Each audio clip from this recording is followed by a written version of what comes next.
correct తీయాలన్న 13 అన్నా లేకుంటే 19 అన్నా ఓకే ఇట్లా వస్తుంది మొత్తం ఆయిల్ మొత్తం బయటకు పోతుంది అది ఇంజన్ ఆయిల్ మళ్ళీ టైడ్ చేయాలి ఓకే టైడ్ చేసి మళ్ళీ ఇక్కడ నుంచి ఇంట్లోకి వెళ్ళి ఇది తీసేయాలి ఇది హెయిర్ కూడా పోతుంది మొత్తం ఆయిల్ కూడా బయటకు వచ్చి ఇప్పుడు ఇంజన్ ఆయిల్ తీసేటప్పుడు అది ఇది రెండు ఓపెన్ పెట్టాలి మొత్తం పోతుంది మళ్ళీ ఇంట్లోకి వెళ్ళి చేసినాక మళ్ళీ టైడ్ చేసుకోవాలి ఇంట్లోకి వెళ్ళి పోయాలి అది క్లోజ్ చేసుకొని ఇన్ని నుంచి ఓపెన్ చేసి ఇంట్లోకి వెళ్ళి పోయాలి ఇంట్లోకి వెళ్ళి పోయాలి engine oil okay ఓకేనే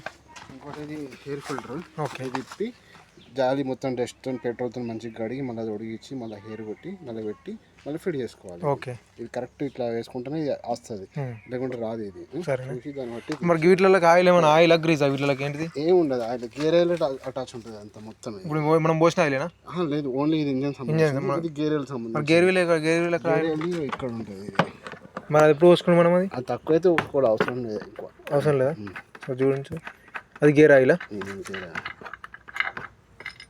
gear oil ఉంది గేజ్కి ఓకే ఉందా ఉంది ఓకే ఓకే ఇది అన్నిటికీ సప్లై అవుతుంది అని అంటారు ఇంకా మొత్తం హైడ్రాలిక్ సిస్టమ్ మొత్తం ఓకే అది గేర్ ఆయిల్ ఓకే సరేనా బ్యాటరీ ఇప్పుతారా కొద్దిగా స్టార్ లేదా అయ్యో బ్యాటరీ ఇదే కదా ఈ బ్యాటరీ కదా స్క్రూస్ ఉంటాయి ఓకే ఈ స్టార్ స్క్రూ ఇప్పినామంటే మనకు బ్యాటరీ వెళ్తుందా స్క్రూస్ ఉంటాయి ఇది 1 2 3 ఇటు కూడా ఉంటాయి సేమ్ 1 2 3 ఇది ఇప్పినాం అనుకో ఇది ఈ కవర్ ఇట్లా బయటకు వస్తుంది ఓకే కవర్ ఇట్లా వస్తుంది ఓకే ఇక్కడ బ్యాటరీ ఉంటుంది చిన్న నట్లు ఉంటాయి టైట్ చేసి క్లిప్స్ ఉంటాయి తీసుకుంటే అయిపోతుంది సరే అన్న